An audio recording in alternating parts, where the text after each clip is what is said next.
اللهم صل على سيدنا محمد وعلى آله وصحبه وبارك وسلم. معزز سامعین، بحمد اللہ تعالی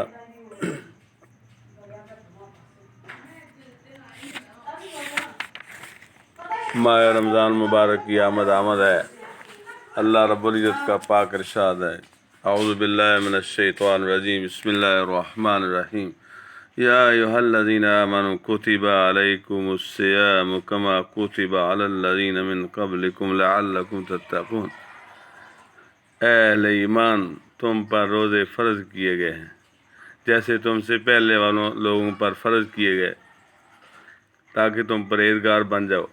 حضرت سعید بن جبیر رضی اللہ تعالیٰ عنہ فرماتے ہیں کہ ہم سے پہلے والے لوگوں پر عشاء سے لے کر دوسری رات کے آنے تک روزہ ہوتا تھا، جیسا کہ ابتدائے اسلام میں بھی یہی دستور تھا۔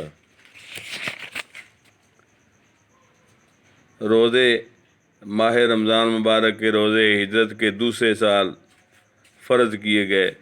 یہ دین کا ایک اہم رکن ہے۔ اس کے وجوب کے منکر کو کافر کہا جائے گا، اس کی تکفیر کی جائے گی۔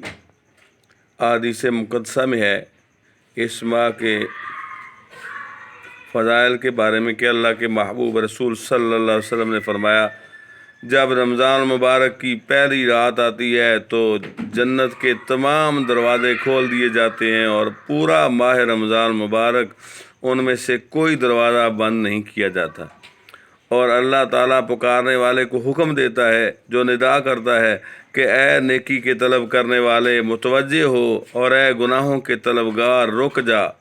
پھر وہ کہتا ہے کوئی بخشش طلب کرنے والا ہے جسے بخش دیا جائے، کوئی سائل ہے جسے عطا کیا جائے، کوئی توبہ کرنے والا ہے جس کی توبہ قبول کی جائے، اور صبح ہونے تک یہ ندا ہوتی رہتی ہے۔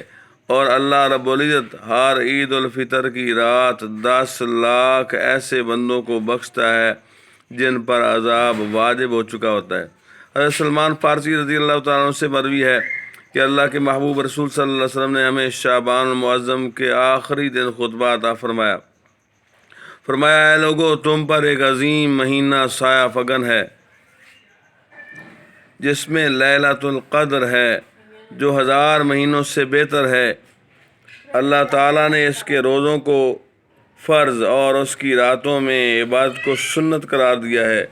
جو شخص اس ماہ میں کسی نیکی سے قرب حاصل کرتا ہے اسے دوسرے مہینوں میں فرض کی ادائیگی کا ثواب ملتا ہے، اور جس نے فرض ادا کیا وہ ایسے ہے جیسے اس نے دوسرے مہینوں میں 70 فرائض ادا کیے۔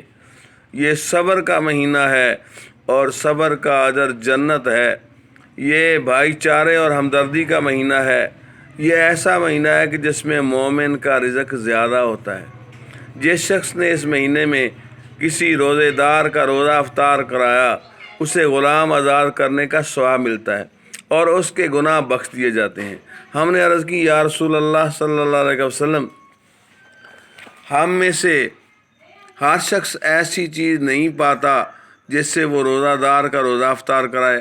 آپ نے فرمایا، اللہ تعالیٰ یہ ثواب ہر اس شخص کو عطا کرتا ہے جو کسی روزے دار کو دودھ کے گھونٹ یا پانی کے گھونٹ یا کھجور سے افطار کرواتا ہے، اور جس نے کسی روزے دار کو سیر کیا تو یہ اس کے گناہوں کی بخشش ہوگی، اور اللہ تعالیٰ اسے میرے حوض سے ایسا شراب کرے گا کہ وہ اس کے بعد کبھی پیاسا نہ ہوگا، اور اسے بھی روزہ دار کے برابر اجر ملے گا، لیکن روزے دار کے اجر سے کچھ کم نہیں کیا جائے گا۔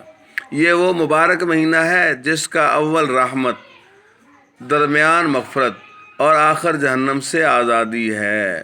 جس نے اس مہینے میں اپنے خادم سے ہلکا کام لیا، اس پر تخفیف کی، اس کے کام میں بوجھ اس کا ہلکا کیا، اللہ تعالیٰ اسے جہنم سے آزادی دے گا۔ اس میں 4 کام بہت زیادہ کرو۔ 2 کاموں سے تم اپنے رب کو راضی کرو گے اور 2 کاموں سے تمہیں بے نیازی نہیں ہے۔ 2 کام جن سے تم اپنے رب کو راضی کرو گے وہ لا الہ الا اللہ کی شہادت اور استغفار کرنا ہے، اور وہ 2 کام جن سے تمہارے لیے مفر نہیں، ہر لحاظ سے وہ تم کرو گے، وہ اپنے رب سے جنت کا سوال اور جہنم سے پناہ مانگنا ہے۔ حضور نبی کریم رؤوف رحیم صلی اللہ علیہ وسلم نے فرمایا، جس نے ایمان اور طلب ثواب کے لیے ماہ رمضان مبارک کے روزے رکھے، اس کے اگلے پچھلے تمام گناہ بخش دیے جاتے ہیں۔ نبی کریم رؤوف رحیم صلی اللہ علیہ وسلم فرماتے ہیں، رب تعالیٰ فرماتا ہے کہ انسان کا ہر عمل اسی کے لیے ہے سوائے روزے کے، پس تحقیق روزہ میرے لیے ہے اور میں ہی اس کی جزا ہوں، اور تجھے ایسی عبادت کافی ہے جسے اللہ تعالیٰ نے اپنی ذات سے منسوب کیا۔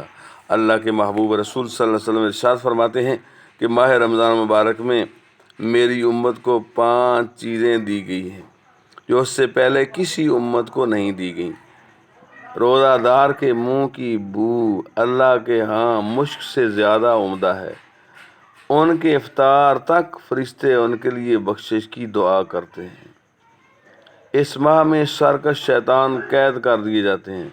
اللہ تعالی ہر دن جنت کو سنوارتا ہے اور ارشاد فرماتا ہے کہ ان قریب میرے نیک بندے اس میں داخل ہوں گے، ان سے تکلیف اور اذیت دور کر دی جائے گی۔ اس مبارک مہینے کی آخری رات میں انہیں بخشا جاتا ہے۔ عرض کیا گیا، یا رسول اللہ صلی اللہ علیہ وسلم، کیا اس سے مراد لیلۃ القدر ہے؟ آپ نے فرمایا، نہیں، لیکن کام کرنے والا کام پورا کر کے اپنا اجر پاتا ہے۔ اللہ رب العزت ماہ رمضان مبارک میں ڈھیروں نیکیاں حاصل کرنے کی ہمت اور توفیق عطا فرمائے، اور ماہ رمضان مبارک میری اور آپ سب کی بخشش کا ذریعہ بنائے، حضور علیہ السلام کی ساری امت کی بخشش کا ذریعہ بنائے، ساری امت پر اپنی رحمتوں کا نزول فرمائے۔ آمین ثم آمین۔ السلام علیکم ورحمۃ اللہ وبرکاتہ۔